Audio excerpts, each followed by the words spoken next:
நீங்கள் பார்த்துக் கொண்டிருப்பது நாட்டுக்கோட்டை நகரத்தார் டிவி. வைர நகைகளின் வியாபார சாம்ராஜ்யம் KNC diamonds. Carat and carat. Arimalam Muthu Kannan, Ranganayaki Kannan. ஆன்மீக ஆனந்தம் தரும் சிவம் திருநீர் அணிந்து சிந்தை குளிர்வீர். உங்கள் வாழ்வு சிறக்க சிவம் திருநீர் அணிவீர். ஓம் சக்தி ஓம் சக்தி ஓம் சக்தி ஓம் ஓம் சக்தி ஓம் சக்தி ஓம் சக்தி ஓம் ஓம் சக்தி ஓம் சக்தி ஓம் சக்தி ஓம் சக்தி ஓம் சக்தி ஓம் சக்தி ஓம். கல்லாக மரமாக காய்ந்தவர் தம்மையும் கனியாக மாற்றும் அருளே, கந்தலுடை கட்டி அம்மா என்பார் வாழ்வு கடலாக பொங்கும் அருளே. ஓம் சக்தி ஓம் சக்தி ஓம் சக்தி ஓம் சக்தி ஓம் சக்தி ஓம் சக்தி ஓம். சொல்லோடு பொருளோடு சுவையோடு விளையாட சுகமாக வந்த தமிழே, தொடை மீது குருநாதன் தனை வைத்த சிவனுக்கும் சுடராக நிற்கும் அமுதே. ஓம் சக்தி ஓம் சக்தி ஓம் சக்தி ஓம் சக்தி ஓம் சக்தி ஓம் சக்தி ஓம். ஆத்தாலும் சந்நிதியை அறியாத பிள்ளை நான், ஆனாலும் கவிதை சொன்னேன்.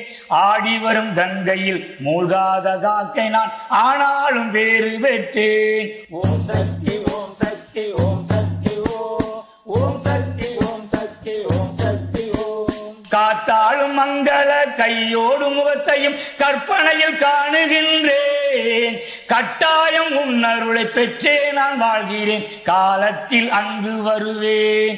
ஓம் சக்தி ஓம் சக்தி ஓம் சக்தி ஓம் சக்தி ஓம் சக்தி ஓம் சக்தி ஓம். சேர்த்தாளும் அன்னையே செய்த பாவத்தை சிறிதும் நீ மதிக்கலாமா? சிற்றறிவு ஆசானின் பேரறிவு காப்பதும் தேவி நீ மறந்ததுன்றா? ஓம் சக்தி ஓம் சக்தி ஓம் சக்தி ஓம் சக்தி ஓம் சக்தி ஓம் சக்தி ஓம்.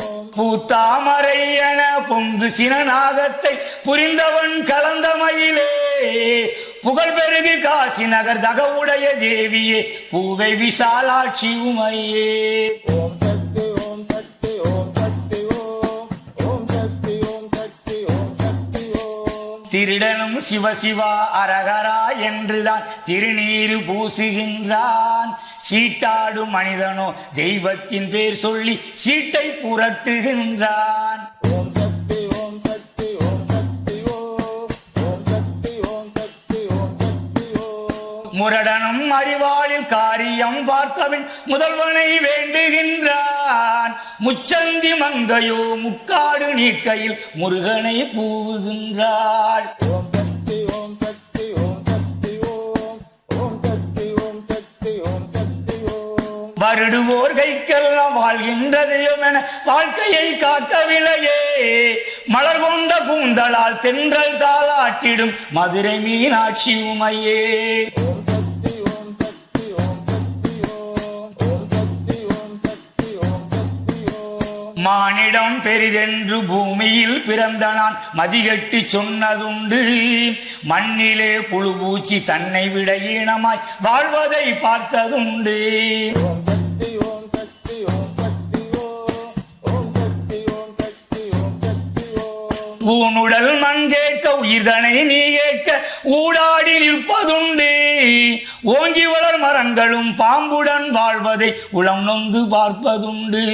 ஓம் சக்தி ஓம் சக்தி ஓம் சக்தி ஓம் சக்தி ஓம் சக்தி ஓம் சக்தி ஓம். நானிடர்பட்டபின் மானிட வாழ்க்கையை நலமிலா பிறவி என்று நன்றாக காண்கிறேன், மன்றாடி நிற்கிறேன் நாடாத சொர்க்கம் என்று. ஓம் சக்தி ஓம் சக்தி ஓம் சக்தி ஓம் சக்தி ஓம் சக்தி ஓம் சக்தி ஓம். தேனிடம் மொழி வாங்கி விசுவேசன் மடியிலே சிந்திடும் அன்பு மயிலே, சிறுகூடல் பட்டி வரை மறுபிறவி எடுத்த என் தெய்வ விசாலாட்சி உமையே. ஓம் சக்தி ஓம் சக்தி ஓம் சக்தி ஓம் சக்தி ஓம் சக்தி ஓம் சக்தி ஓம். வீட்டுக்குள் நகை வைத்து பூட்டி விட்டால் அங்கு வெளியிலே நீ நிற்கிறாய். விளக்கிலே நெய்யின்றி விம்முவர் கண் முன்பு விளக்கமே நீ வைக்கிறாய். ஓம் சக்தி ஓம் சக்தி ஓம் சக்தி ஓம் சக்தி ஓம் சக்தி ஓம் சக்தி ஓம். காட்டிலே விட்டாலும் கண்கட்டி வித்தை போல் கைதந்து நீ காக்கிறாய். காணாத பிள்ளையை தேடினால் நீ வந்து கருணையோடு என்னை பார்க்கிறாய்.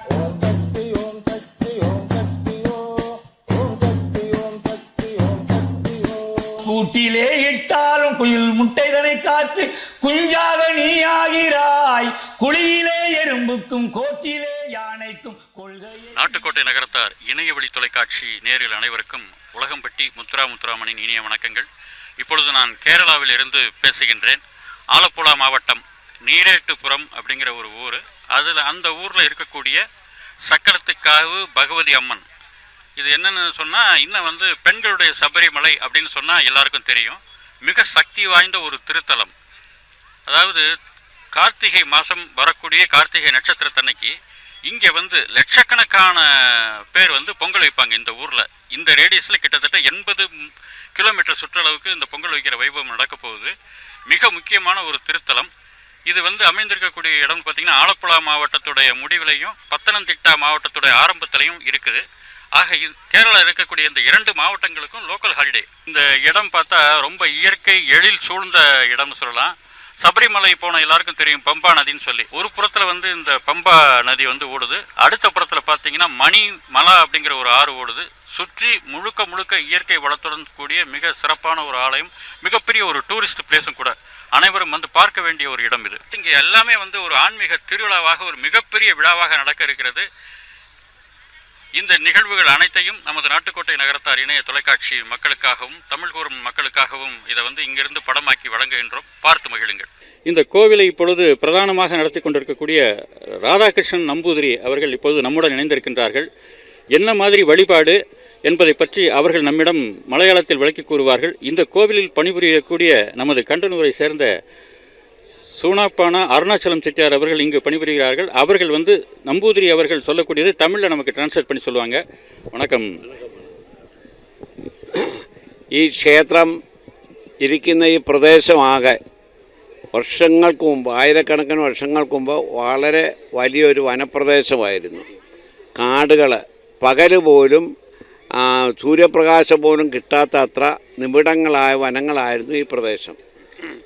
இது பல்லாயிரக்கணக்கான ஆண்டுகளுக்கு முன்பாக ஒரு பெரிய காட்டு பிரதேசமாக இருந்தது.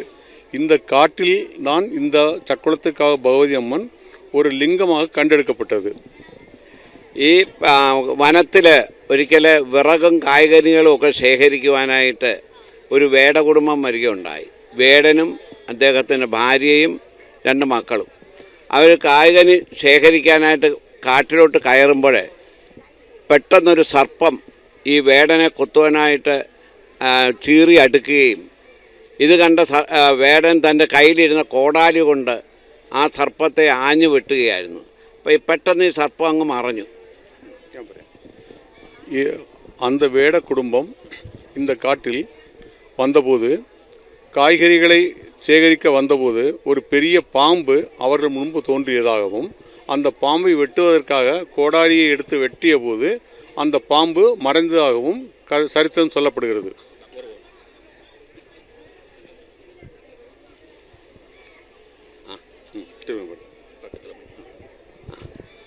വേടൻ ഈ പാമ്പിനെ കണ്ടുപിടിച്ച് ഇതിനെ കൊല്ലണം എന്നുള്ളൊരു ചിന്ത അദ്ദേഹത്തിന് വന്നു. കാരണം ഈ കടിച്ച പാമ്പ് അല്ലെങ്കിൽ നോവിച്ച പാമ്പ് തിരിച്ച് കടിച്ചാലോ എന്നൊരു സംശയം. കാരണം അദ്ദേഹം വനത്തിലൊക്കെ എപ്പോഴും സഞ്ചരിക്കുന്ന ആളാണ്. കൂടാതെ ഒരു അദൃശ്യ ശക്തിയുടെ പ്രേരണ കൊണ്ട് അദ്ദേഹം വനത്തിനുള്ളിലേക്ക് പോവുകയാണ്. ആ വനത്തിനുള്ളിൽ ചെല്ലുമ്പോൾ വലിയൊരു കുളം, ആ കുളത്തിന് കരയ്ക്ക് ഒരു വലിയ ചിതൽപ്പുറ്റ് കാണുകയുണ്ടായി. അതിൽ താൻ നോവിച്ച് വിട്ട സർപ്പം ചുറ്റിയിരിക്കുന്നതായി കാണുകയും വേടൻ തൻ്റെ കയ്യിലിരുന്ന കോടാലി കൊണ്ട് ആ സർപ്പത്തെ വീണ്ടും ആഞ്ഞു വെട്ടുകയുണ്ടായി. അതുപോലെ காணாமல் போன சர்ப்பம் ஒரு குளத்தின் அருகில் உள்ள ஒரு பெரிய புற்றினுள்ளில் சென்றதை அந்த வேடன் காண்கிறார். பார்த்துவிட்டு கடித்துவிட்டு போன பாம்பு சும்மா விடாது, இதை எப்படியும் கொல்ல வேண்டும் என்ற எண்ணத்தில் அந்த புற்றைத்தானே தன் கோடாரியால் வெட்டுகிறார். ഈ ചിതൽപ്പുറ്റ് പെട്ടെന്ന് 2ആയിട്ട് പിളർക്കുകയും ഒരു ജലപ്രവാഹം ഈ പുറ്റിൽ നിന്നും കുളത്തിലിട്ട് വരികയാണ്. ഇത് കണ്ട് അമ്പരന്ന് നിന്ന വേടന്, അതിശയിച്ച് നിന്ന വേടന് മുമ്പിൽ ഒരു സന്യാസി വരികയുണ്ടായി. അദ്ദേഹം പറഞ്ഞു, നീ ഒന്നുകൊണ്ടും ഭയപ്പെടേണ്ട, ഒന്നുകൊണ്ടും വിഷമിക്കേണ്ട കാര്യമില്ല. ഇതിനകത്ത് ലോക മാതാവായ ആദി പരാശക്തി വനദുർഗാഭാവത്തിൽ കുടികൊള്ളുന്ന ഒരു അരൂപ വിഗ്രഹം, ശിവലിംഗ മാതൃകയിലുള്ള ഒരു വിഗ്രഹം ഇതിലുണ്ട്. ഈ ജലപ്രവാഹം ഇപ്പം നിലയ്ക്കും. അതിൽ തേനും പാലും ചേർന്ന് ഒഴുകുമ്പോൾ ഈ പ്രവാഹം നിന്നുപോകും. ആ സമയത്ത് നമുക്ക് ചിതൽപുറ്റ് ഉടച്ച് അതിൽ നിന്നും ഈ ദേവീരൂപത്തെ വെളിയിലെടുക്കാമെന്ന് പറഞ്ഞു. அப்போது அவர் அந்த பாம்பு புற்றை உடைத்து எடுக்கும்பொழுது அதிலிருந்து நிறைய தண்ணீர் வந்தது. அப்போது ஒரு சன்னியாசி அவர் முன்பு தோன்றி சொன்னார், நீ ஒன்றும் பயப்பட வேண்டாம், இது ஆதிபராசக்தி குடிகொண்டுள்ள இடம். இந்த தண்ணீர் நின்ற பிறகு தேனும் பாலுமாக இந்த புற்றிலிருந்து வரும். அது வந்தது பிறகு இதன் உள்ளில் இருக்கக்கூடிய லிங்கமான ஆதிபராசக்தி இங்கே குடிகொண்டுள்ளால் பயப்பட வேண்டாம், ஆதிபராசக்தியை நீங்கள் வணங்க வேண்டும் என்று சொன்னார். ഈ ചിതൽപുറ്റിൽ പെട്ടെന്ന് ജലപ്രവാഹം നിലയ്ക്കുകയും പാലും തേനും ചേർന്നൊരു പ്രവാഹം ഉണ്ടായി. ഉടനെ തന്നെ സന്യാസി ആ ചിതൽപുറ്റിൽ നിന്നും ദേവിയുടെ അരൂപ രൂപത്തിലുള്ള, അതായത് ശിവലിംഗ മാതൃകയിലുള്ള വിഗ്രഹം ഭൂമിയിലോട്ട് നാട്ടി നിർത്തുകയും ആ സമയത്ത് ആകാശത്ത് നിന്നും പുഷ്പവൃഷ്ടി ഉണ്ടാകുകയും ഈ സമയം ആ വിഗ്രഹം നാട്ടി നിർത്തിയ ശേഷം ആ സന്യാസി വേടകുടുംബത്തോട്ടായിട്ട് പറഞ്ഞു, നിങ്ങൾ സുഹൃതം ചെയ്ത ആൾക്കാരാണ്, വളരെയധികം സുഹൃതം ചെയ്ത ആൾക്കാരാണ്. നിങ്ങൾ കാരണമാണ് ഇവിടെ ഒരു വിഗ്രഹം ദേവിയുടെ കിട്ടാൻ കാരണമായി തീർന്നത്. ആദിപരാശക്തിയായിരിക്കുന്ന വനദുർഗാഭാവത്തിൽ കുടികൊള്ളുന്ന സർവ്വ ഐശ്വര്യപ്രദായിനിയായ മഹാദേവിയാണ് ഈ പുറ്റിൽ നിന്ന് നമുക്ക് കിട്ടിയിരിക്കുന്നത്. ഈ നാടിനും ഈ ലോകത്തിനും ഈ പ്രപഞ്ചത്തിന് മുഴുവൻ നന്മയും വിളിച്ചു പോകുന്ന മഹാശക്തിയാണ്. അതിൻ്റെ കാരണക്കാർ നിങ്ങളാണ്. അതുകൊണ്ട് നിങ്ങൾ സുഹൃതം ചെയ്ത ആൾക്കാരാണ് എന്ന് പറഞ്ഞുകൊണ്ട് ആ വിഗ്രഹം ഭൂമിയിലോട്ട് നാട്ടി നിർത്തുകയുണ്ടായി. അതുപോലെ അവർ சொன்னது போல அங்கே தண்ணீர் நின்று தேனும் பாலும் வந்தபோது அந்த சன்னியாசி அந்த புற்றினுள்ளில் கைவிட்டு எடுத்தபோது அதனுள்ளில் ஒரு லிங்கம் உண்டாயிருந்தோம். அப்போது அந்த சன்னியாசி சொன்னார், நீங்கள் மிகவும் புண்ணியம் செய்தவர்கள், நீங்கள் காரணம் இந்த ஆதிபராசக்தி இங்கே குடிகொண்டுள்ளால் இது மிகவும் ஐஸ்வர்யம் வாய்ந்த, மிகவும் சக்தி வாய்ந்த தெய்வம், இதை எல்லோரும் வணங்க வேண்டும் என்று கூறி மறைந்தார். ഈ വിഗ്രഹം ഭൂമിയിൽ നാട്ടി നിർത്തിയ ശേഷം ആ സന്യാസി വേടകുടുംബത്തോടായിട്ട് പറഞ്ഞു, നിങ്ങളിവിടെ ദേവിയെ ദിവസവും അമ്മയെന്ന് സങ്കല്പിച്ച് ആരാധിച്ചു കൊള്ളുക. കാരണം ദിവസവും നിങ്ങൾ അഭിഷേകങ്ങളും പൂജകളും ഒക്കെ നടത്തി ദേവിക്ക് ആഹാരം കൊടുത്തതിന് ശേഷമേ നിങ്ങൾ ആഹാരം കഴിക്കാൻ പാടുള്ളൂ എന്ന് പറഞ്ഞുകൊണ്ട് ഇവരെ ഉപദേശങ്ങളൊക്കെ കൊടുത്ത് നിൽക്കുമ്പോൾ ഈ വേടകുടുംബം ആ വിഗ്രഹത്തിന് മുമ്പിൽ സാഷ്ടാംഗം നമസ്കരിച്ച് എഴുന്നേൽക്കുമ്പോൾ സന്യാസി ഇല്ല അവിടെ. അപ്പോൾ സന്യാസി ആരാണെന്നറിയാൻ വേണ്ടി അവർ മനസ്സിലിരിക്കും ചിന്തിക്കുമ്പോൾ ആ സന്യാസി വീണ്ടും വരികയാണ്. സാക്ഷാൽ ശ്രീനാരദ മഹർഷിയായിരുന്നു ആ സന്യാസിയുടെ രൂപം ധരിച്ചു വന്നത്. അപ്പോൾ ആ വേടകുടുംബത്തോടായിട്ട് പറഞ്ഞു, നിങ്ങളുടെ ആ ഭാഗ്യത്തിൽ പങ്കുകൊള്ളുവാൻ എനിക്കും സാധിച്ചു. ആദിപരാശക്തിയാണ് ഇപ്പം നമുക്ക് കിട്ടിയിരിക്കുന്ന ഈ വിഗ്രഹം. നിങ്ങളൊരിക്കലും അമ്മയ്ക്ക് പട്ടിണി കൂടാതെ നിങ്ങൾ ആഹാരം കഴിക്കുന്നതിന് മുമ്പ് ദേവിക്ക് ആഹാരം കൊടുത്തതിന് ശേഷമേ നിങ്ങൾ കഴിക്കാവൂ എന്ന് പറഞ്ഞ് ആ നാരദ മഹർഷി മറയുകയാണ്. ഉടൻ തന്നെ ആ വേടകുടുംബം അന്നു മുതൽ ദേവിക്ക് ആഹാരം കൊടുക്കുകയും ദേവിയെ കുളിപ്പിക്കുകയും ഒക്കെ ചെയ്ത് അങ്ങനെ ശുശ്രൂഷിച്ച് വരികയാണ്. அந்த சன்னியாசி அவருடன் சொன்னார், இந்த தேவிக்கு நீங்கள் தினமும் தேவியை அபிஷேகம் செய்து அவருக்கு படையல் வைத்தது பிறகுதான் நீங்கள் உணவு உண்ண வேண்டும் என்று கூறினார். இவர்களுக்கு அந்த சன்னியாசி யார் என்று தெரியாமல் அவர் காலில் விழுந்து வணங்கி எழுந்தபோது அவர் சொன்னார், இது சாட்சாத் நாரத மகரிஷி, நாரத பிரதிஷ்டை செய்த லிங்கமானோ இங்கே இருக்கக்கூடிய சக்குளத்துக்காக பகவதி அம்மன். அதுபோல இந்த குடும்பம் அந்த தேவிக்கு தினமும் அபிஷேகம் செய்து தேவிக்கு படையல் வைத்தது பிறகு ഇവர்கள் തങ്ങൾ കാലത്തെ കഴിച്ചു വന്നാர்கள். അങ്ങനെ ഒരിക്കൽ ദിവസം ഇങ്ങനെ അമ്മയെ ആഹാരം കൊടുത്ത് അമ്മയെ ശുശ്രൂഷിച്ച് വരുമ്പോൾ ഇവരൊരിക്കൽ വിറക് ശേഖരിക്കാനായിട്ട് പോവുകയാണ്. അപ്പോൾ ഇവർ വിറക് ശേഖരിച്ച് കായ്കനികളും ശേഖരിച്ച് വളരെ ദൂരെ പോവുകയുണ്ടായി. അപ്പോൾ സമയം പോയത് ഇവരറിഞ്ഞില്ല. അപ്പോൾ പെട്ടെന്ന് ഇവർക്ക് മനസ്സിലായോ ഇന്ന് അമ്മ പട്ടിണിയാണല്ലോ, ഇന്ന് നേരം പോയി വളരെ വൈകിയിരിക്കുകയാണ്, അയ്യോ അമ്മയ്ക്ക് ദുഃഖമാണല്ലോ എന്ന് കളങ്കമില്ലാത്ത ഭക്തിയാണ്. അവരുടനെ അവിടെ നിന്ന് ഓടി വന്ന് അമ്മയുടെ കാക്കലോട്ട് വീണ് മാപ്പപേക്ഷിച്ചു. അമ്മ ഞങ്ങളുടെ അപരാധം ക്ഷമിക്കണം, അമ്മയ്ക്ക് ഞങ്ങൾക്ക് ആഹാരം തരാൻ ഒത്തില്ല, അതുകൊണ്ട് ഞങ്ങൾ ഉടനെ ആഹാരം പാകം ചെയ്ത് തരാം എന്ന് പറഞ്ഞുകൊണ്ട് ആ വേടകുടുംബം ആ വൃക്ഷത്തിൻ്റെ തണലിലാണ്, മരച്ചോട്ടിലാണ് അന്ന് ആഹാരം പാചകം ചെയ്യുന്നത്. അവർ പെട്ടെന്ന് വന്ന് ആ വൃക്ഷച്ചോട്ടിൽ ആഹാരം പാചകം ചെയ്യാൻ നോക്കുമ്പോൾ കലങ്ങൾ നിറയെ ആഹാരങ്ങളും മറ്റ് കായ്കനികളും എല്ലാം നിറഞ്ഞിരിക്കുന്നത് കണ്ട് അവരെ അതിശയിച്ചു പോയി. കാരണം ആരാണ് ഈ വനത്തിൽ വന്ന് ആഹാരം പാചകം ചെയ്തത്, ഞങ്ങളെ കൂടെ ആരുണ്ട് ഈ വനത്തിലെന്ന് ചിന്തിക്കുമ്പോൾ പെട്ടെന്ന് ദേവി അവിടെ പ്രത്യക്ഷപ്പെടുകയാണ്. നിങ്ങളൊന്നുകൊണ്ടും ഭയപ്പെടണ്ട, നിങ്ങളുടെ കളങ്കമില്ലാത്ത ഭക്തി, യാതൊരു ആഗ്രഹവും ഇല്ലാതെ എന്നോടുള്ള ഭക്തി മാത്രമേ നിങ്ങൾക്ക് ആവശ്യമുള്ളൂ. അപ്പം നിഷ്കാമമായ ഭക്തിയാണ്, ഒന്നും വേണമെന്നുള്ള ആഗ്രഹം അല്ല. ആ ഭക്തി ഞാൻ അങ്ങേയറ്റം സന്തോഷിച്ചിരിക്കുകയാണ്. അതുകൊണ്ട് ഞാനാണ് ഈ കലങ്ങളിലെല്ലാം ആഹാരം പാചകം ചെയ്ത് വെച്ചിരിക്കുന്നത്. അതുകൊണ്ട് നിങ്ങൾ ദുഃഖിക്കേണ്ട, നമുക്കൊരുമിച്ച് ആഹാരം കഴിക്കാമെന്ന് പറഞ്ഞുകൊണ്ട് പരാശക്തിയായ ജഗദീശ്വരി ദുർഗാ ഭഗവതി ആ വേടകുടുംബത്തിനായിട്ട് ആഹാരം വിളമ്പി കൊടുത്ത് ആ വേടകുടുംബത്തിൻ്റെ കൂടെ ഇരുന്ന് ആഹാരം കഴിച്ച ആ ഓർമ്മയെ നിലനിർത്തിയാണ് ഇന്നീ കാണുന്ന പൊങ്കാല എന്ന് പറയുന്നത്. അത് ആദിമകാലത്തൊരു 4-5 പൊങ്കാല മാത്രമേ ഉള്ളായിരുന്നു. ഇന്നത് വർദ്ധിച്ച് ഏതാണ്ട് 80 കിലോമീറ്റർ ചുറ്റളവ് കംപ്ലീറ്റ് പൊങ്കാലയായി മാറുന്ന അതിഭയങ്കരമായ അത്ഭുതകരമായ അവസ്ഥയാണ് ഇപ്പം നടന്നുകൊണ്ടിരിക്കുന്നത്. ஒரு நாள் இந்த வேட குடும்பம் விறகு வெட்டி காய்கறி சேகரிப்பதற்காக ரொம்ப தூரம் போய்விட்டு திரும்ப வருவதற்கு ரொம்ப தாமதமாகிவிட்டது. அவர்கள் பயந்து கொண்டு வந்தார்கள். ஆகா, இன்றைக்கு தேவிக்கு படையல் வைக்கவில்லையே என்று பயந்து ஓடி வந்து பார்த்தபோது அந்த தேவியின் முன்பாக எல்லா களங்களிலும் பொங்கல், சாதம், காய்கறி எல்லாம் ரெடியாக்கி யாரோ செய்து வைத்ததை கண்டிருக்கிறார்கள். இவர்கள் நினைத்தது, இந்த வனத்தில் நம்மை தவிர வேறு யாரும் இல்லையே, யார் இதுபோல படையலிட்டு செய்திருப்பார்கள் என்று அவர்கள் அதிசயித்து நின்றபோது அங்கே தேவி பிரசன்னமானாள். தேவி பிரசன்னமாகி சொன்னால், பயப்பட வேண்டாம், நான் உங்களுடன் கூட இருக்கிறேன். இது கார்த்திகை மாதம் திருக்கார்த்திகை நாள். இன்றைய தினம் நான் எல்லா வருஷமும் கார்த்திகை மாதம் திருக்கார்த்திகை என்று இந்த கோவிலில் நான் பிரதிஷ்டை ஆவேன், நான் பிரசன்னமாவேன். இன்று நான் இங்கே வந்து உங்களுக்காக பொங்கல் வைத்திருக்கிறேன். இன்னும் நம்ம எல்லாரும் ஒன்றாக இருந்து படையலிட்டு உண்ணலாம் என்று சொன்னாள்.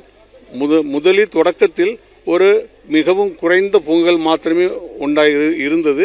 பின்னால் காலப்போக்கில் ஒரு முறை பொங்கல் வைத்தவருக்கு நிறைய நன்மைகள் நடந்து கொண்டு அவர்கள் தொடர்ந்து பொங்கல் வைக்க தொடங்கி இன்றைய தினம் எத்தனையோ லட்சக்கணக்கான பொங்கல், சுமார் 80 கிலோமீட்டர் சுற்றளவிற்கு சக்குளத்துக்காக பொங்கல் என்று சொன்னால் லோக பிரசித்தி பெற்ற ஒரு பொங்கலாக இன்றைய தினம் நடைபெற்று கொண்டிருக்கிறது. ശ്രീ നാരദ മഹർഷിയുടെ തൃക്കരങ്ങളാൽ പ്രതിഷ്ഠിക്കപ്പെട്ടാണ് ചക്കുളത്തുകാവ് ശ്രീ ഭഗവതി ക്ഷേത്രത്തിൽ കുടികൊള്ളുന്ന പരാശക്തിയായ വനദുർഗാദേവി. ഇവിടെ വന്ന് അഭയം പ്രാപിക്കുന്നവർക്ക് അവരെന്ത് ആഗ്രഹിക്കുന്നോ, എന്ത് ദുഃഖമാണോ അവർക്കുള്ളത്, അതെല്ലാം മാറ്റി അവർക്കെല്ലാ ആഗ്രഹങ്ങളും സാധിപ്പിച്ചു കൊടുക്കുന്ന അത്ഭുത വരപ്രദായിനിയാണ് ചക്കുളത്തുകാവിലമ്മ. இங்கே நாரத முனிவரால் பிரதிஷ்டை செய்யப்பட்ட ஆதி பராசக்தி சக்குளத்துக்காவு பகவதி அம்மனானும் இங்கே பிரதிஷ்டை ஆகியிருக்கிறது. இந்த அம்மனை மனதார நினைத்து வழிபடுபவர்களுக்கு அவர்கள் மனதில் நினைக்கின்ற எல்லா காரியங்களும் நன்மையும் நல்லதாக நடைபெற்று கொண்டிருக்கிறது. அதுபோல இந்த கோவிலில் பக்தர்கள் வருடாவரம் கூடிக்கொண்டிருக்கிறார்கள், பொங்கலும் கூடிக்கொண்டு வருகிறது. ഈ ക്ഷേത്രത്തിലെ ജാതി, മതം, രാഷ്ട്രീയം ഇതിലൊന്നും ഒരു സ്ഥാനവുമില്ല. ജാതി മതങ്ങൾ ഇവിടെ ചോദിക്കാൻ പോലും പാടില്ല.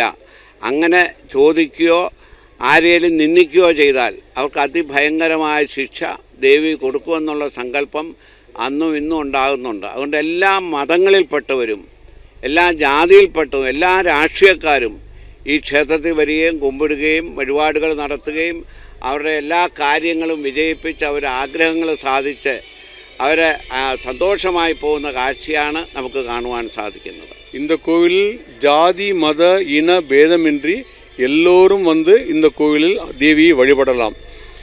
இந்துக்களும் முஸ்லீம்களும் கிறிஸ்தவர்களும் எல்லா மதத்தவர்களும் இங்கே வந்து பொங்கல் வைக்கிறார்கள். எல்லா மதத்தவர்களும் ஒன்றாக இணைந்து இந்த கோவிலுக்கு வருகிறார்கள். இந்த கோவிலில் வந்து நம்ம நினைத்த காரியங்கள் எல்லாம் வெற்றி அடையும், நினைத்த காரியங்கள் நல்லபடியாக நடக்கும். அதுபோல இந்த கோவிலில் யாரும் யாரோடும் ஜாதியை பற்றியோ மதத்தை பற்றியோ கேட்பதும் இல்லை. கேட்பவர்களுக்கு தேவி அவர்களை கேட்க விடமாட்டார். அதுபோல் இங்கே யாரும் ஜாதியை பற்றி பேசுவதில்லை. எல்லா மதத்தவரும் இந்த கோவிலுக்கு வரலாம், எல்லா ஜாதியினும் வந்து வழிபடலாம். மத நல்லிணக்கம் இஸ்லாமியர் கிறிஸ்தவர்கள் யார் வேணாலும் வைக்கலாம். இதுக்கு ஆச்சார அனுஷ்டானங்கள் ஏதாவது இருக்கா? இந்த பொங்கலுக்கு வரும்போது விரதம் இத்தனை நாள் இருக்கணும் அந்த மாதிரி எல்லாம் ஏதாவது இருக்கா அப்படிங்கிறத பற்றி? പൊങ്കാലയ്ക്ക് വ്രതം എല്ലാം ഇരിക്കണം. ഇവിടുത്തെ പൊങ്കാലയ്ക്ക് ഒരു പ്രത്യേക സവിശേഷത ഉള്ളത്, ഇവിടെ വലിയ വ്രതങ്ങളുടെ ആവശ്യമില്ല. കാരണം തലേ ദിവസം അല്ലെങ്കിൽ 2 ദിവസത്തെ വ്രതം മതിയാകും. അത് ആഹാരം കഴിച്ചുകൊണ്ട് എടുക്കാം.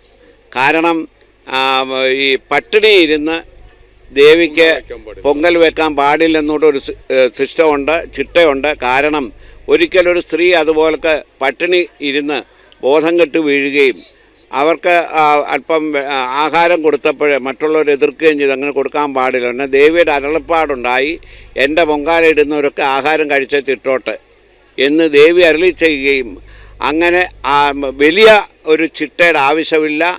2 ദിവസത്തെ അല്ലെങ്കിൽ 1 ദിവസത്തെ വ്രതം മതിയാകും. മത്സ്യമാംസാദികൾ ഒഴിച്ച് അതല്ലാത്ത എല്ലാ വെജിറ്റേറിയൻ ഫുഡുകളും എല്ലാവർക്കും കഴിച്ചുകൊണ്ട് പൊങ്കാലയിടാവുന്നതാണ്. இதுபோல் பொங்கல் வைப்பதற்கு ஒரு பெரிய விரதம் இருக்க வேண்டிய அவசியம் இல்லை. யாருக்கு வேணுமானாலும் எத்தனை பொங்கல் வேணுமானாலும் வைக்கலாம், எத்தனை வருடம் வேண்டுமானாலும் வைக்கலாம். இது மாமிசம் இறைச்சி சாப்பிடாமல் வெஜிடேரியன் உணவு கழித்து சாப்பிட்டு 2 நாள் சுத்தமாக இருந்தால் போதும். அதுபோல் வந்து இங்கே வந்து பொங்கல் வைக்கலாம். இதற்காக தனியாக எந்த ஒரு விரதமும் இருக்க வேண்டிய அவசியம் இல்லை. இப்போ சாமி, இப்போ நாங்கள் செட்டிநாடு தமிழ்நாட்டிலேருந்து இங்கே வந்து வைக்கணும் அப்படின்னா அது என்ன சிஸ்டம், யாரை அப்ரோச் பண்ணணும் என்ன அப்படிங்கிறத பற்றி? அதுபோல் வெளியூர்லேருந்து பொங்கல் வைக்க வருபவர்கள் கோவிலில் முதலில் கோவிலை அழைக்க வேண்டும். அழைத்து எத்தனாம் தேதி பொங்கல் என்று தெரிந்து கொண்டு பொங்கல் அன்று அல்லது பொங்கலுக்கு முதல் நாள் காலையிலே கோவிலுக்கு வந்து சேர வேண்டும். வந்து இப்போ ஐயாவை கண்டு நமஸ்காரம் செய்து தேவியை கும்பிட்டுட்டு இங்கே இருந்து உங்களுக்கு கிடைக்கிற இடத்தில் நீங்கள் பொங்கல் வைத்து வழிபட்டுட்டு போகலாம். இங்கே வைக்கக்கூடிய எல்லா பொங்கலையும் தேவி சுமார் 50 பல்லக்கில் தேவி புறப்பட்டு எல்லா 80 கிலோமீட்டர் சுற்றளவுக்கும் தேவி சென்று எல்லா பொங்கலையும் நிவேத்தியம் செய்து திரும்ப வரும். அதனால் நீங்கள் எந்த இடத்தில் பொங்கல் வைத்தாலும் எல்லா பொங்கலும் நிவேத்தியம் செய்யப்படும். இப்போ அத்தனை பொங்கலும் ஏக காலத்திலையா இல்லை அதுக்கு டைமிங் ஏதாவது இருக்கா? ഒരു 12 മണിയോടുകൂടി പൊങ്കൽ തെളിക്കാൻ തുടങ്ങും. നിവേദ്യം തയ്യാറാക്കി കഴിഞ്ഞാൽ ഉടനെ ദേവിയെ എഴുന്നള്ളിച്ച് ഓരോ കലത്തിൻ്റെ അടുത്ത് നിന്ന് പുഷ്പങ്ങളും പുണ്യാഹവും തളിച്ച് ദേവി ആ നിവേദ്യം സ്വീകരിക്കുന്നു എന്നുള്ള സങ്കല്പമുണ്ട്. അതിനുശേഷം ഉച്ചദീപാരാധന എന്ന് പറയുന്ന ഒരു വലിയ ചടങ്ങുണ്ട്.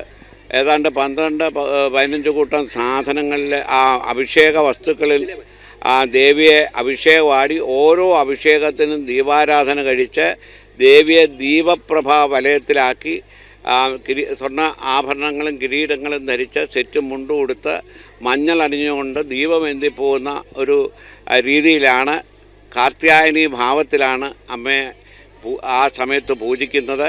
അതിനുശേഷം അന്ന് വൈകിട്ട് കാർത്തികസ്തംഭം കത്തിക്കുക എന്നൊരു ചടങ്ങ് ഇവിടെ ഉണ്ട്. ഒരു 150 അടി പൊക്കത്തിന് മേളിൽ വരുന്ന ഒരു മരത്തിൽ അന്നേ വരെ ദേവിക്ക് ധരിച്ച ഉടയാടകളും പട്ടുവസ്ത്രങ്ങളും ഓല, തണുങ്ങ്, വാഴക്കച്ചി അതുപോലെ നിരവധി പാഴ്വസ്തുക്കളും കൊണ്ടൊരു മരം ഉണ്ടാക്കുകയും ദേവിയെ എഴുന്നള്ളിച്ച് വരുമ്പോൾ ഇത് അധർമ്മത്തിൻ്റെ പ്രതീകമാണ്. ധർമ്മമല്ല, അധർമ്മമാണ് ഈ മരം. പുരാതന കാലത്ത് ഭൂതപ്രേത പൈശാചികങ്ങളെ അകറ്റാൻ ആദിവാസി കുടുംബങ്ങൾ, വേടകുടുംബങ്ങൾ ഈ മരത്തിന് തീ കൊടുത്തതിന് ചുറ്റും ആനന്ദനൃത്തം ചെയ്യുമായിരുന്നു. അതിൻ്റെ ഓർമ്മയ്ക്കാണ് ഈ മരം കത്തിക്കുന്നത്.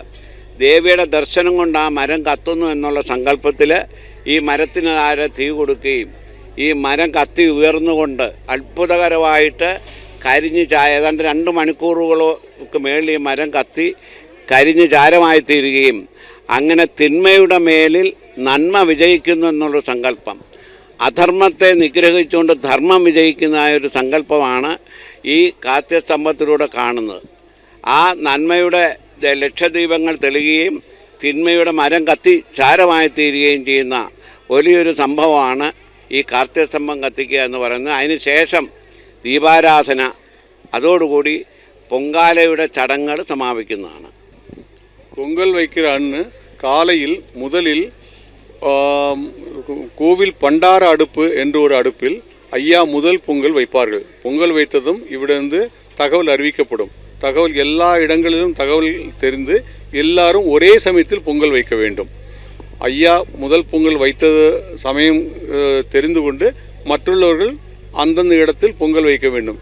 எல்லா பொங்கலும் வைத்த பிறகு இங்கு கோவிலிலிருந்து சுமார் 50 பல்லக்கில் தேவி புறப்பட்டு எல்லா இடத்திற்கும் சென்று எல்லா பொங்கலையும் ஒவ்வொரு பொங்கலையும் மலர் தூவி தீர்த்தம் தெளித்து பொங்கலை நைவேத்தியம் செய்துவிட்டு தேவி திரும்பவும் கோவிலுக்கு வரும். இந்த சடங்குகள் தீர்வதற்கு சுமார் 12:30 முதல் 1 மணிக்குள் இந்த சடங்குகள் எல்லாம் தீரும்.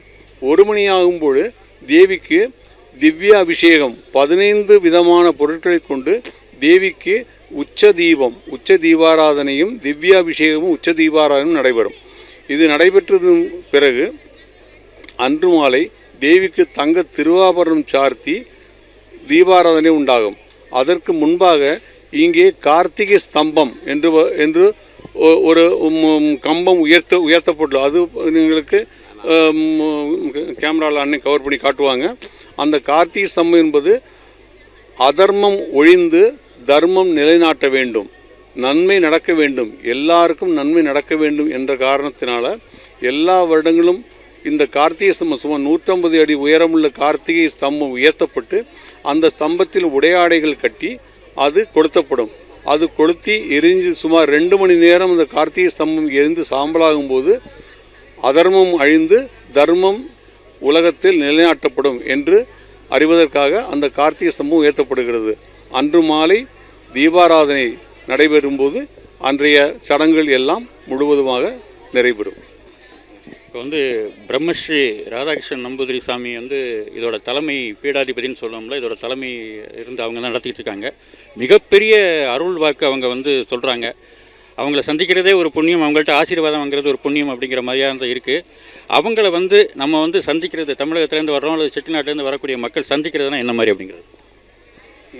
ഇതെല്ലാം അമ്മയുടെ അനുഗ്രഹം മാത്രമാണ്. എന്താണ് കാരണം നമുക്ക് പോലും അറിയുകയില്ല.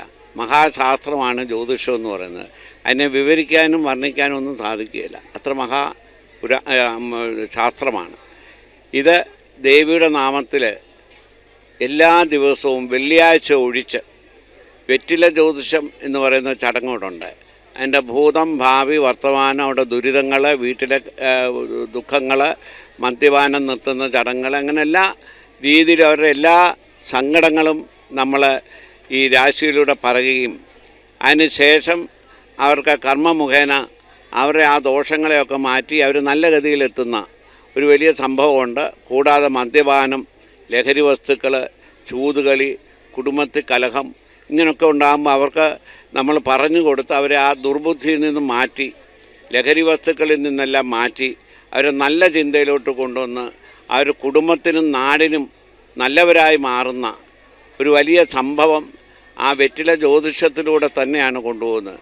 അതുകൊണ്ട് തന്നെ കേരളത്തിനകത്തും കേരളത്തിന് പുറത്തു നിന്നും ഇന്ത്യക്ക് വെളിയിൽ നിന്ന് പോലും ധാരാളം ആളുകൾ ഇവിടെ പ്രശ്നം എടുക്കാനായിട്ട് വരികയും രാഷ്ട്രീയക്കാരും മന്ത്രിമാർ തൊട്ട് വളരെയധികം ആൾക്കാർ ഇവിടെ വന്ന് പ്രശ്നം നോക്കുകയും വലിയ വലിയ വ്യവസായികളും അതുപോലെ തന്നെ മംഗല്യ തടസ്സമുള്ളവരും വിദ്യാഭ്യാസം കിട്ടാത്തവരും കുടുംബമില്ലാത്തവരും ദുഃഖിക്കുന്നവരും ഒക്കെ അമ്മയുടെ അനുഗ്രഹം ദേവിയുടെ വരികയും ഈ വെറ്റില ജ്യോതിഷം നോക്കുകയും ചെയ്യുന്നുണ്ട്. ആ വെറ്റിലയിലൂടെ അമ്മയുടെ വിളയാട്ടം, അമ്മയുടെ ഐശ്വര്യം, അമ്മയുടെ ഓരോ കാര്യങ്ങളും ആൾക്കാരോട് പറഞ്ഞ് അവരുടെ ദോഷങ്ങളെ തീർക്കുകയും അവർക്ക് വളരെയധികം സന്തോഷമായി തീരുന്ന ഒരു ചടങ്ങാണ് ഈ വെറ്റില ജ്യോതിഷം. അതിലേറ്റവും പ്രധാനം ഈ ലഹരി വസ്തുക്കൾ നിർത്തുന്ന ഏറ്റവും വലിയൊരു ചടങ്ങാണ്. അത് മാറ്റി കിട്ടുക എന്ന് പറയുന്നത് വളരെ അത്ഭുതമാണ്. ഞാൻ തന്നെ ഇപ്പോൾ ഏതാണ്ടൊരു 3 ലക്ഷത്തിന് മേളിൽ ആൾക്കാരുടെ കൊടി നിർത്തിയിട്ടുണ്ട്. ഇന്ന് ഈ സമയം വരെ 6-7 പേരുടെ കൊടി നിർത്തിക്കഴിഞ്ഞു. അങ്ങനെ ദിവസവും ഇവിടെ ലഹരി നിർത്തുന്നൊരു ചടങ്ങുണ്ട്. അതിനുശേഷം എല്ലാ മലയാള മാസം ആദ്യ വെള്ളിയാഴ്ച അത്ഭുതകരമായൊരു ചടങ്ങാണ് ഇവിടുത്തെ വിളിച്ചൊല്ലി പ്രാർത്ഥന. എന്ത് ഉപദ്രവം ഉണ്ടെങ്കിലും മാറുകയും കുടുംബത്തിൽ എല്ലാവിധമായ ഐശ്വര്യങ്ങളും സമൃദ്ധികളും സന്തോഷവും ഐക്യതയും രോഗശാന്തി എല്ലാം ഭൂതപ്രേത വൈശാചിക ദോഷങ്ങൾ പോലും മാറുന്ന ഒരു വലിയ സംഭവമാണ് ഈ വെറ്റില ജ്യോതിഷത്തിലൂടെ നമുക്ക് കാണുവാനും ഈ ആദ്യ വെള്ളിയാഴ്ച നടക്കുന്ന ഈ സംഭവങ്ങളൊക്കെ അതിന് ഉദാഹരണമാണ്. இங்கே ஐயாவை பார்த்து வெற்றிலை ஜோதிஷம் பார்ப்பதற்கு லட்சக்கணக்கான ஜனங்கள் இங்கே வருகிறார்கள். ஐயா முதலில் அவர்களிடம் வெற்றிலை ஜோதிஷத்தில் அவருடைய கடந்த காலம் எவ்வாறு உண்டாயிருந்தது, இப்போ நிகழ்காலம் எவ்வாறு உண்டு, எதிர்காலம் எவ்வாறு உண்டாகும், அதில் ஏதேனும் தோஷங்கள் இருந்தால் அந்த தோஷங்களை நிவர்த்தி செய்வதற்காக ஐயா வெற்றிலை ஜோதிஷம் வெள்ளிக்கிழமை தவிர பாக்கி எல்லா நாட்டிலும் காலை 5 மணி முதல் மதியம் 1 மணி வரை ஐயா இங்கே வெற்றிலை ஜோதிஷம் பார்க்கிறார்கள். அந்த மாதிரி வெற்றிலை ஜோதிஷம் பார்க்க வருகிற எல்லாரோடும் ஐயா சொல்லும் ஒரு வாக்கு, கார்த்திகை மாதம் தேவிக்கு பொங்கல் வைக்க வேண்டும் என்று சொல்லுவார்கள். அதுபோல் ஒவ்வொருத்தரும் பொங்கல் வைத்து அவர்கள் வாழ்வில் முன்னேற்றம் கண்டதன் பலனாக எல்லாவிடமும் பொங்கல் வைக்கிறார்கள். அதுதான் இத்தனை அதிகம் பொங்கல் இங்கே வந்திருக்கிறது. ரெண்டாவதாக இங்கே மதுபானம் குடிப்பவர்கள் இங்கே தேவியினுடைய வாழ் தொட்டு சத்தியம் செய்கிற ஒரு சடங்கு நடைபெறுகிறது. அது எல்லா மாதமும் மலையாள மாதம் முதல் வெள்ளிக்கிழமை என்று இங்கே ஒரு கூட்டு பிரார்த்தனை நடக்கும். அந்த கூட்டு பிரார்த்தனையில் தேவியுடன் வாழ் தொட்டு சத்தியம் செய்துவிட்டு போவர்கள் மீண்டும் குடிப்பதில்லை என்று ஒரு நம்பிக்கை உண்டு. இதுவரை சுமார் 3 லட்சத்துக்கும் அதிகமான மக்கள் ஐயாவிடம் சத்தியம் செய்து தங்கள் குடியை நிறுத்தியிருக்கிறார்கள். இதற்காக முன்னாள் ஜனாதிபதி KR நாராயணன் அவர்கள் கோவிலுக்கு விஜயம் செய்து சாமியை தரிசனம் செய்து பாராட்டு தெரிவித்திருக்கிறார்.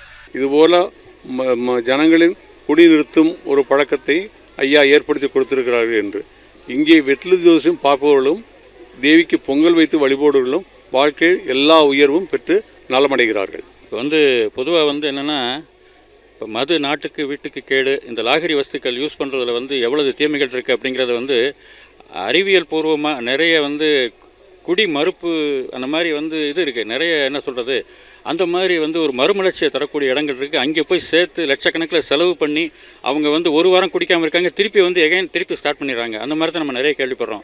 ஆனால் நம்பூதிரிகள் கிட்டத்தட்ட 3 லட்சம் பேர் குடி நோயாளிகளை அந்த மதுவிலிருந்து முழுமையாக மாற்றி இருக்கிறார்கள் என்பது ஒரு மிகப்பெரிய உலக சாதனை. அப்புறம் இன்னொன்று சொன்னாங்க, அந்த பகவதி அம்மனுடைய வாளில் வச்சு சத்தியம் செய்கிறது அப்படின்னு ஒரு சடங்கை சொன்னாங்க. இது எல்லாமே ஆன்மீக தொண்டு ஒரு பக்கம் இருந்தாலும் மிகப்பெரிய சமூக முன்னேற்றத்திற்காக உழைத்து வரக்கூடிய பிரம்மஸ்ரீ ராதாகிருஷ்ணன் நம்பூதிரி சுவாமிகளை வணங்கி விடைபெறுகிறோம். நம்ம அருணாச்சல அண்ணன் அவர்கள் மொழிபெயர்த்தார்கள். அண்ணன் அவர்களுக்கும் எங்களுடைய நன்றியையும் வாழ்த்துக்களையும் தெரிவிக்கிறோம். இந்த நிகழ்வை முழுமையாக நம்ம படம் பிடிச்சு நம்ம மக்களுக்கு வழங்குகிறோம். பார்த்து பாருங்கள். அப்புறம் நீங்கள் வர்றதா இருந்தால் எல்லா டீட்டெயில் அண்ணன் சொன்னாங்க. இந்த நம்பரும் டிஸ்கிரிப்ஷனில் வரும், கீழேயும் கொடுப்போம், ஸ்க்ரோல்லையும் வரும். நீங்கள் இங்கே வழிபட முடியும். நன்றி, வணக்கம். சக்குளத்துக்காவு பகவதி அம்மன் ஆலயத்தினுடைய நிர்வாக காரியதரிசி மணிக்குட்டன் நம்பூதிரி ஐயா இப்போ நம்ம கூட இருக்காங்க. அவங்க இந்த கோவிலை பற்றியும் இங்கே இருக்கக்கூடிய விஷயங்களை பற்றியும் நம்மிடம். ലക്ഷക്കണക്കിന് ലക്ഷോപലക്ഷം ഭക്തജനങ്ങളാണ് നമ്മുടെ ഈ പൊങ്കാല മഹോത്സവത്തിൽ പങ്കെടുക്കുന്നത്. സ്ത്രീകൾക്ക് ഏറ്റവും പ്രാധാന്യം അർഹിക്കുന്ന ഒരു ക്ഷേത്രമാണ്. അതുകൊണ്ട് തന്നെയാണ് ലക്ഷക്കണക്കിന് ആൾക്കാർ, സ്ത്രീകൾ ഇവിടെ പൊങ്കാലയിടുകയും അതുപോലെ തന്നെ ഇരുമുടി ശബരിമലയിൽ പുരുഷന്മാർ പോകുന്ന പോലെ സ്ത്രീകൾക്കൊരു പ്രായം കഴിഞ്ഞാൽ ശബരിമലയിൽ പോകാൻ പറ്റാത്തതുകൊണ്ട് ആ ഏജിലുള്ളവർക്കും ഇവിടെ ഇരുമുടി ഏന്തി 12 വ്രതമെടുത്ത് അല്ലെങ്കിൽ 41 ദിവസത്തെ വ്രതമെടുത്ത് ഇരുമുടി കെട്ടുമേന്തി സ്ത്രീകളുടെ ശബരിമലയായ ചക്കളത്തുകാവിലെത്തുന്നു. അതുകൊണ്ടാണ് ഇവിടെ സ്ത്രീകൾ ഇരുമുടി ഏന്തി വരുന്നത് കൊണ്ടാണ് സ്ത്രീകളുടെ ശബരിമല എന്ന് അറിയപ്പെടുന്നത്.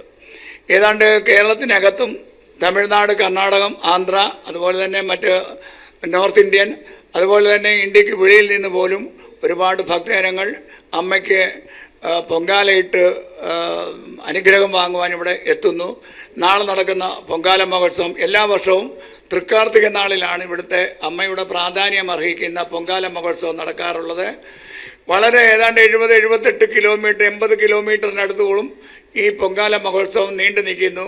വരിവരികളായി ക്ഷേത്ര കോമ്പൗണ്ടുകൾ കഴിഞ്ഞ് ബാക്കിയുള്ള മറ്റുള്ള 78 കിലോമീറ്ററോളം റോഡിൻ്റെ ഇരുവശങ്ങളിലും മറ്റ് വ്യാപിച്ചു കിടക്കുന്ന മറ്റ് ക്ഷേത്രങ്ങളെ മറ്റ് സ്ഥാപനങ്ങളുടെയൊക്കെ ഗ്രൗണ്ടുകളിലായൊക്കെ പൊങ്കാലകൾ നിരത്തുന്നു.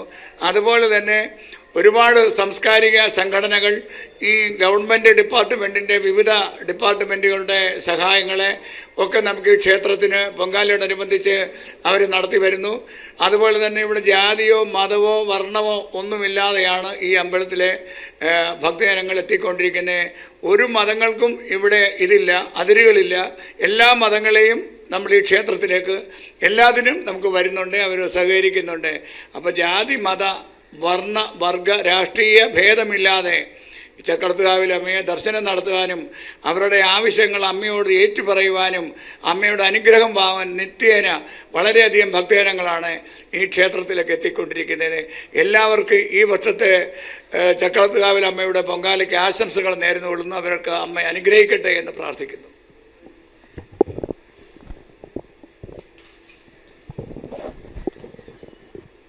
நிர்வாக காரியதரிசி மணிக்குட்டன் நம்பூதிரி அவர்கள் இப்போது நம்மளிடம் பேசினார்கள். அவர்கள் கூறியது போல லட்சக்கணக்கில் பெண்கள் சுமார் 78-80 கிலோமீட்டர் தூரத்திற்கு 80 கிலோமீட்டர் சுற்றளவிற்கு பெண்கள் பொங்கல் வைக்கிறார்கள். பொங்கல் வைப்பது மாத்திரமில்லை, இந்த கோவில் பெண்களின் சபரிமலை என்று அழைக்கப்படுகிறது.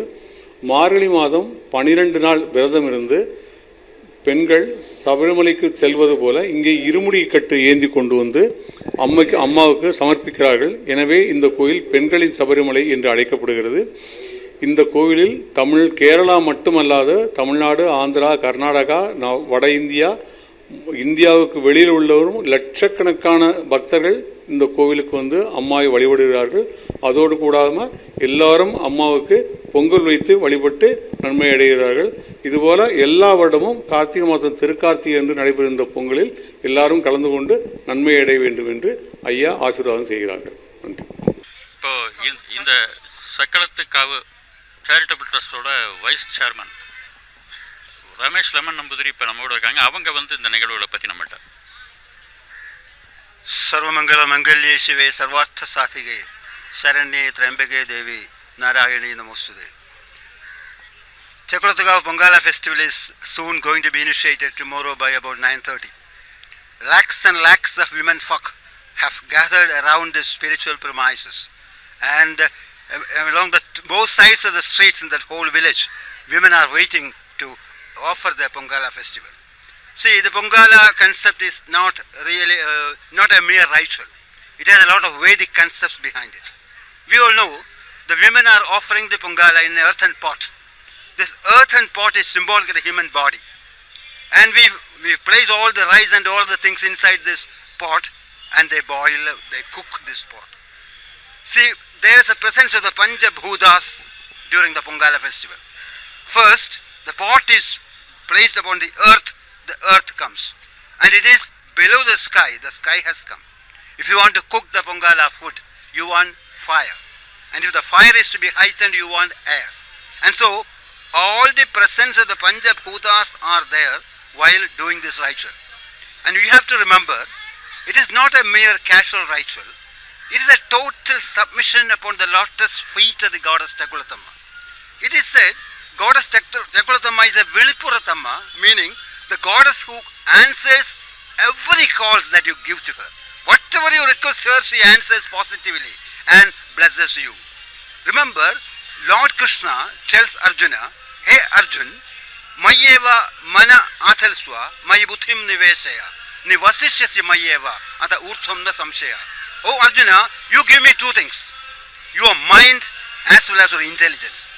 So when you are going to visit a goddess, when you are going to make an offering to the goddess, you have to apply and offer two things, your mind as well as your intelligence. Surprisingly, both these things are fully devoted by the women when they offer the Pongala. And remember, exactly at 9:30, the eagle the vehicle of Lord Vishnu just starts circling around the sky every year. And it is at this time that the heart is going to be fired. So that's the wonder of the whole thing. So what I mean is, it's a total submission upon the lotus feet of the God, and this ritual helps us to equip ourselves to have good thoughts and good actions. May the great goddess who answers your call shower her uncompromising blessings upon each of you. Thank you. Devi Saranam. நம்முடன் Chakkulathukavu charitable trust vice chairman திரு ரமேஷ் இளமன் நம்பூதிரி அவர்கள் இப்போது பொங்கலை குறித்து சில விளக்கங்கள் சொல்லியிருக்கிறார்கள். பொங்கல் வைப்பது என்பது சாதாரணமாக உள்ள விஷயமல்ல. இது பஞ்சபூதங்களும் இதில் ஐக்கியமாகின்றன. பொங்கல் பானையை தரையில் வைப்பதால் நிலமும், வானத்தை நோக்கி வைப்பதால் வானமும், அதில் நெருப்பு வைப்பதால் நெருப்பும், அதில் தண்ணீர் ஊற்றி பொங்கல் வைப்பதால் தண்ணீரும் காற்றும் சேர்ந்து பஞ்சபூதங்களும் சேர்ந்து தேவிக்கு ஒரு படையில் வைக்கக்கூடிய ஒரு விஷயம்தான் சக்குளத்துக்காக பொங்கல் என்று விளக்கம் கூறியிருக்கிறார்கள். அதே போல இங்கே நடக்கக்கூடிய ஒவ்வொரு சடங்குகளின் குறித்தும் ஐயா கூறியது போலவும் ரமேஷ் நம்பூதிரி அவர்களும் மிகவும் தெளிவாக நமக்கு விளக்கம் சொல்லியிருக்கிறார்கள். சக்கரத்துக்காக பொங்கல் எல்லா வருஷமும் ஒரு குறிப்பிட்ட நாளில் குறிப்பிட்ட சமயத்தில் பொங்கல் வைக்கும்போது வானத்தில் கருடன் வட்டமிடுவது வழக்கம். அதே போல நாளை பொங்கல் வைக்கின்ற சமயத்தில் வானத்தில் கருடன் வட்டமிட்டு தெய்வத்தின் அருள் இங்கு உள்ள எல்லாருக்கும் கிடைக்கும் என்பதையும் விளக்கியுள்ளார்கள். நன்றி. இப்போ இந்த கோவிலை பற்றி எல்லா விஷயங்களையும் நீங்கள் பார்த்துருப்பீங்க. இந்த கோவிலில் பிரதானமாக நிர்வாகத்தில் இருக்கக்கூடியவர் நம்ம கண்டனூரை சேர்ந்த சூனாப்பான அருணாச்சலம் செட்டியார். அவங்க அழைத்து தான் நம்ம இந்த நிகழ்வுகளை முழுமையாக நம்ம இப்போ கவர் பண்ணி நம்ம நேயர்களுக்கு தந்திருக்கோம். இவங்க இந்த ஊரில் இந்த கோவில் விஷயமா செட் ஆகி கிட்டத்தட்ட அப்ராக்சிமேட்டாக 10 வருடங்களுக்கு மேலே ஆச்சு. அண்ணன் அவர்களும் அவர்களுடைய மனைவியார் பார்வதி ஆச்சியார்களும் இப்போ இருக்காங்க. அவங்க இந்த கோவிலை பற்றியும் இங்கே இருக்க நிகழ்வுகளை பற்றியும் நம்மள்கிட்ட பகிர்ந்துக்குவாங்க. அனைவருக்கும் வணக்கம். நமது நாட்டுக்கோட்டை நகரத்தார் தொலைக்காட்சியின் வாயிலாக உங்கள் அனைவரையும் சந்திப்பதில் மட்டற்ற மகிழ்ச்சி அடைகிறோம். எனது பெயர் அருணாச்சலம், சொந்த ஊர் கண்டனூர், மாத்தூர் அரும்பாக்கூர் பிரிவைச் சேர்ந்தவன். நாங்கள் சுமார் 30 ஆண்டு காலமாக கேரளாவில் வசித்து வருகிறோம். நம்ம இன்று கண்ட சக்குளத்துக்காவு ஸ்ரீ பகவதி அம்மன் கோவிலுடன் எங்களுக்கு கிட்டத்தட்ட 30 ஆண்டு கால தொடர்பு உண்டு. நாங்கள் முதலில் கேரளா வந்தது முதல் இந்த கோவிலுக்கு ஒரு பக்தராக வந்து கொண்டிருந்தோம். ஐசிஐசி பேங்கில் பணிபுரிந்தேன்.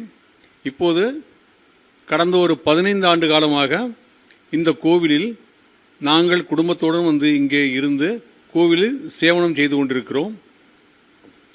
இந்த கோவில் சக்குளத்துக்காக பகவதி அம்மன் கோவில் என்பது கூப்பிட்ட குரலுக்கு அழைத்த குரலுக்கு ஓடிவரும் தெய்வம்தான் சக்குளத்துக்காக பகவதி அம்மன்.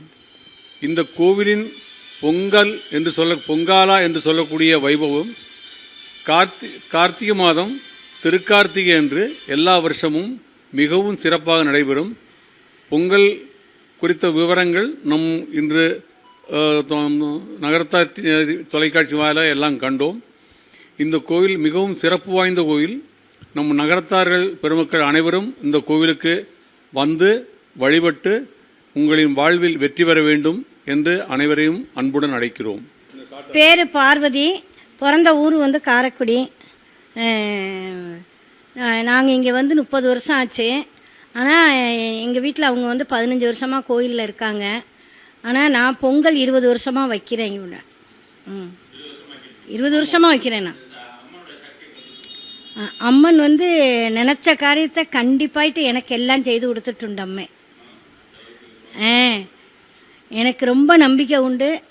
எங்கள் மூலமாக நிறைய பேர் வந்திருக்காங்க. சபரிமலைக்கு போகிறவங்களும் இங்கே வருவாங்க. நாங்கள் எல்லா ஹெல்ப்பும் செய்து கொடுப்போம். ஆனால் நீங்கள் முதல்ல இந்த கோவிலுக்கு எப்படி அறிமுகமானீங்க அப்படிங்கிறத பற்றி கொஞ்சம் சுருக்கமாக சொல்லுங்கள். 1995ஆம் ஆண்டு மதுரை வங்கியில் பணிபுரிந்து கொண்டிருந்த போது எனக்கு கேரளாவில் செங்கனாச்சேரி என்ற ஊருக்கு மாறுதல் கிடைத்தது. நான் செங்கனாச்சேரிக்கு மதுரை வங்கிக்கு மேலாளராக பணியாற்ற இங்கே கேரளாவுக்கு வந்தேன். அப்போது வந்தபோது இந்த கோவிலை பற்றி கேள்விப்பட்டு இந்த கோவிலுக்கு ஒரு பக்தராக வந்தேன். அது முதல் எங்களுக்கு வாழ்க்கையில் நல்ல பல உயர்ச்சியும், பின் எங்களுடைய கூட உள்ள நண்பர்கள் உறவினர்கள் எல்லாரும் இந்த கோயிலுக்கு வந்து சாமி கும்பிட்டு ரொம்ப நல்லா சிறப்பாக வந்ததுனால நான் 2011 இந்த கோயிலுக்கு சேவை பண்ண வந்தேன். நான் 2011லேருந்து 2025 கிட்டத்தட்ட 15 ஆண்டு காலமாக இந்த கோயிலில் சேவை பண்ணிகிட்ருக்கேன். என்னுடைய பணின்னு சொன்னால் கோவிலில் அட்மின் மேனேஜராக பணியாற்றி கொண்டிருக்கிறேன். மோஸ்ட்லி எல்லாமே நம்ம கோவிலில் நடக்கக்கூடிய எல்லா விஷயங்களும் நம்முடைய கண்ட்ரோலில் தான் இருக்குது. திருமேனி 2 திருமேனி இருக்காங்க, அவங்க தான் கோயில் நிர்வாகிகள். இப்போ தலைமை நம்பூதிரி அப்படின்னா அது சீஃப் ப்ரீஸ்ட் அவரும் காரியதர்சி தலைமை காரியதர்சி மணிக்குட்டன் திருமேனி, இவங்க மொத்தம் 5 பேர் இருக்காங்க பிரதர்ஸு. அந்த 5 பேருக்கு சொந்தமான ஒரு ட்ரஸ்ட்டை சேர்ந்த கோவில் தான் இது. ஆமாம், தனியார் கோவில். இந்த கோவிலில் இப்போ என்னையும் ஒரு மேலாளராக வச்சுருக்காங்க. நான் எல்லா விதமான பணிகளும் நான் இங்கே ஒரு பொறுப்பாக பண்ணிக்கிட்டு இருக்கேன். இந்த கோவிலில் எல்லா வெள்ளிக்கிழமையும் ஒரு மருந்து தீர்த்தம் அப்படின்னு ஒன்று கொடுப்பாங்க. அது எப்படின்னா 36 விதமான மூலிகைகள் கலந்த ஒரு மருந்து தீர்த்தம். அதை நல்லா கொதிக்க வச்சு சுத்தம் பண்ணி கொதிக்க வச்சு அதை வெள்ளிக்கிழமைக்கு காலையில் ஒரு 9-9:30 மணிக்கு பூஜை முடிஞ்சோடனே அந்த மருந்து தீர்த்தம் கொடுப்பாங்க. அது வரக்கூடிய எல்லா பக்த ஜனங்களும் கியூடுன்னு வாங்கிட்டு போவாங்க. அந்த மருந்து தீர்த்தம் அது இங்கே கேரளாவில் ஔஷத வெள்ளம்னு சொல்லுவாங்க. அது அவ்வளவு பவர்ஃபுல்லானது, ரொம்ப சக்தி வாய்ந்தது. ஜனங்க தொடர்ந்து வாங்கிட்டு போய் அதை குடிக்கிறாங்க. நாங்கள்லாம் பல முறை வாங்கி உபயோகிச்சிருக்கோம், நிறைய பேருக்கு வாங்கி கொடுத்துருக்கோம். நாங்கள் 2வது மார்கழி மாதம் 1ஆம் தேதி முதல் 12ஆம் தேதி வரை எல்லா வருஷமும் இந்த கோயிலில் உற்சவம் நடக்கும். 12ஆம் தேதி இந்த கோயிலில் உற்சவம் மஞ்சள் நீராட்டுடன் முடிவடையும். இதில் நாரி பூஜை என்று ஒரு பூஜை நடைபெறும். அது எப்படின்னாக்க மார்கழி மாதம் முதல் வெள்ளிக்கிழமை நாரி பூஜை செய்யக்கூடிய தினம். அன்றைய தினம் கோவிலுக்கு வந்திருக்கக்கூடிய பெண்களில் ஒரு பெண்ணை மேல்சாந்தி, அதாவது நம்பூதிரி அழைப்பார். அழைத்து அவரை இருக்கையில் இருக்க வைத்து அவருடைய பாதம் கழுவி அவருக்கு பாதத்தில் திருமேனி நம்பூதிரி அவர் பாதத்தில் விழுந்து கும்பிட்டு அவரை அன்று தேவியாக பாவித்து அன்னைக்கு அவங்க தான் சக்குளத்தம்மா. இது இந்த கதை பிரகாரம் பார்த்தோம்னாக்கா கோயிலுக்கு ஒரு வயசான அம்மா வந்ததாகவும் அந்த அம்மாவை கோயில் விட்டு வெளியே போய் சொன்னதுனாலும் அதனால் கோயில் திறக்க முடியாமல் ரொம்ப கஷ்டப்பட்டு பிரசன்னம் பார்த்தபோது மார்கழி மாதம் முதல் வெள்ளிக்கிழமைக்கு நான் கோயிலுக்கு வருவேன், ஸோ அன்னைக்கு என்னை தெய்வமாக வழிபடணும்னு சொல்லி அம்மா கேட்டுக்கிட்டதுனால யாரை வேணாலும் தேர்ந்தெடுப்பாங்க. அது திருமேனி வந்துடக்கூடிய பெண்களை ஒரு பெண்ணை அழைத்து மேடையை உட்கார வச்சு அவங்களுடைய பாதத்தை கழுவி அவங்க காலில் விழுந்து கும்பிட்டு அன்னைக்கு அவங்கள தேவியாக பாவித்து செய்வாங்க. அதுக்கப்புறம் இருக்கக்கூடிய சின்ன திருமேனிகள் வந்திருக்கக்கூடிய எல்லா பெண்களுக்கும் பாதம் கழுவுவாங்க. பாத பூஜை, நாரி பூஜைன்னு சொல்லுவாங்க. அதே போல் இந்த கோவிலில் திருவாபரண கோஷ யாத்திரை, ஆபரண பெட்டி, நம்ம சபரிமலைக்கு எப்படி ஆபரண பெட்டி போகுதோ அதே மாதிரி அம்மாவுடைய சக்குளத்து அம்மாவுடைய தங்க திருவாபரணம் இங்கிருந்து ஒரு 8 கிலோமீட்டர் பக்கத்தில் உள்ள திருவெல்லா அப்படிங்கிற ஊரில் உள்ள கோவிலிருந்து 8 கிலோமீட்டருக்கு இந்த திருவாபரணம் நடையாக கொண்டு வரப்படும். அன்றைய தினம் கோவில் ரொம்ப திருவிழா ரொம்ப விசேஷமாக இருக்கும். அந்த 12 நாளுமே கோயில் திருவிழா ரொம்ப விசேஷமாக நடக்கும். இவ்வளவு சிறப்புகள் இந்த கோயிலில் உண்டு. ரொம்ப நன்றிண்ணே, நீங்கள் உங்களை சந்தித்த ரொம்ப மகிழ்ச்சி. தேங்க்யூ. நன்றி நன்றி நன்றி.